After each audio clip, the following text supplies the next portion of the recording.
ಅಪ್ಪಣ್ಣನವರ ಜಯಂತಿಯ ಶುಭಾಶಯಗಳ ಅಪ್ಪಣ್ಣನವರು ಬಸವಣ್ಣನವರ ಕಾರ್ಯದರ್ಶಿಗಳಾಗಿ ಅಡಪದ ಅಪ್ಪಣ್ಣನವರ ಜಯಂತಿಯ ಶುಭಾಶಯಗಳನ್ನು ಮೈಸೂರು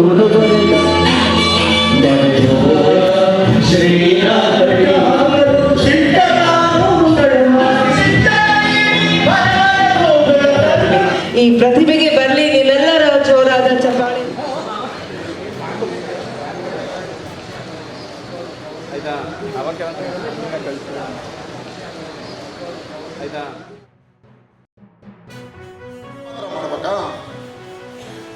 ಇತರೆ ಶೋಷಿತ ವರ್ಗಗಳು ಯಾಕೆ ಜೊತೆಗೂಡಬಾರ್ದು? ಕಾಯಕ ಸಮಾಜಗಳೆಲ್ಲ ಒಗ್ಗೂಡಿ ಎಲ್ಲರ ಜಯಂತಿಯನ್ನು ಒಂದೇ ದಿನ ಯಾಕೆ ಮಾಡಬಾರ್ದು? ಆ ದಿನ ಬಂದಾಗ ಒಗ್ಗಟ್ಟಿನ ಪ್ರತಿಪಾದನೆ ನಮ್ಮ ಕಣ್ಣು ಮುಂದೆ ನಿಂತರೆ ನಿಮ್ಮ ಅವಶ್ಯಕತೆ ಮತ್ತು ನಿಮ್ಮ ಅನಿವಾರ್ಯತೆ ಎಲ್ರಿಗೂ ಅರ್ಥ ಆಗ್ತದೆ. ಆ ದಿಕ್ಕಿನಲ್ಲಿ ಮುಂದಿನ ದಿನಮಾನಗಳಲ್ಲಾದರೂ ಈ ರಾಷ್ಟ್ರದಲ್ಲಿ ಶೋಷಿತ ವರ್ಗಗಳು